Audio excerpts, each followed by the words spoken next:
E olha só, gente, a polícia está investigando 2 casos de mulheres que foram parar no hospital depois de fazer procedimento estético para aumentar o bumbum. Uma delas teve que ser levada para a UTI. Veja na reportagem do Túlio Isaac Filho e do Rodrigo Oliveira. Bom, nós estamos hoje aqui no 2º DP, em Goiânia, aqui no setor Urias, e mais um caso de procedimentos estéticos que deram problema. Você vai entender o que eu estou falando? Ainda é muito cedo para falar se é erro humano, se é o erro do produto, se é o produto que deu problema, mas eu quero que você de casa entenda toda a situação. A doutora Emília de Podestá está aqui ao meu lado. Doutora, não só um caso, não é um caso isolado, nós tivemos algumas vítimas. E o que aconteceu por conta de um procedimento estético? Prazer falar com a senhora. Bom dia. Então, a investigação iniciou por causa de uma vítima, que apresentou um quadro de insuficiência respiratória, foi encaminhada para o hospital e teve que ser internada numa UTI. Então, a princípio, nós iniciamos as investigações acreditando que fosse um caso de imperícia na realização desse procedimento estético. Durante as investigações, nós descobrimos que havia uma segunda vítima em Aparecida de Goiânia e que teria sido atendida por uma outra profissional.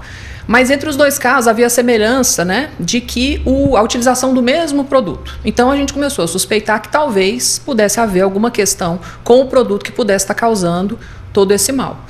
Prosseguindo as investigações, então, foram apreendidas amostras desses produtos utilizados e encaminhados, então, para o Instituto de Criminalística, que vai poder informar se existe alguma substância nesse produto ou a concentração dele que pode estar causando esse mal.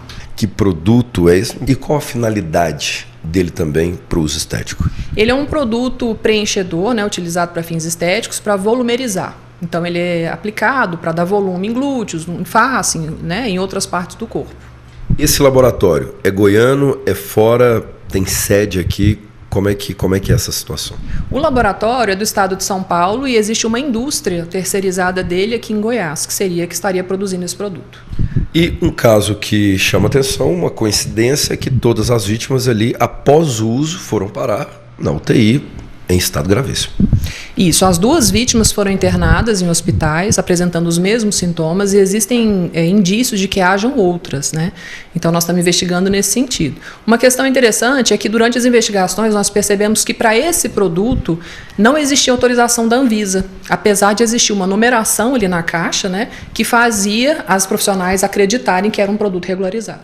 E era para ter sido recolhido todo o lote. Isso. Segundo as informações da Anvisa, esse produto teria que ter sido recolhido ainda em agosto do ano de 2022, quando houve a proibição para fabricação. Como é que fica a situação dessa investigação daqui para frente? Nós aguardamos ainda os laudos do Instituto Médico Legal e da Criminalística para que possa ser determinado se as complicações que essas vítimas tiveram, se elas são próprias da imperícia das profissionais, que responderiam então pela lesão corporal grave, ou se é por algum tipo de substância, que aí recairia então sobre o produto, e aí o proprietário do laboratório responsável responderia, além do crime contra a saúde pública, pelas lesões corporais graves dessas pessoas. Acho interessante a senhora aproveitar o espaço e dar um recado para as mulheres que estão nos acompanhando, mulheres ou os homens que fizeram procedimento e deram algum problema, que procurem a delegacia, porque quanto mais denúncias, eu acho que deve facilitar um pouco as investigações. Isso. Nós temos uma grande dificuldade porque as vítimas, muitas vezes, apesar de terem passado por uma situação grave assim, não procuram a delegacia, às vezes por algum tipo de constrangimento.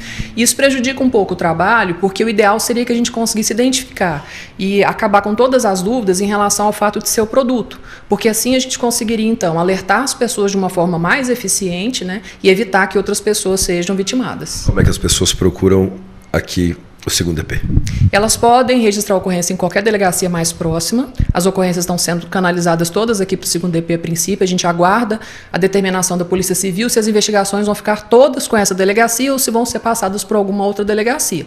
Mas, de qualquer forma, esse registro é importante para que a gente tenha o conhecimento mesmo a respeito da gravidade da situação e de qual a amplitude dela.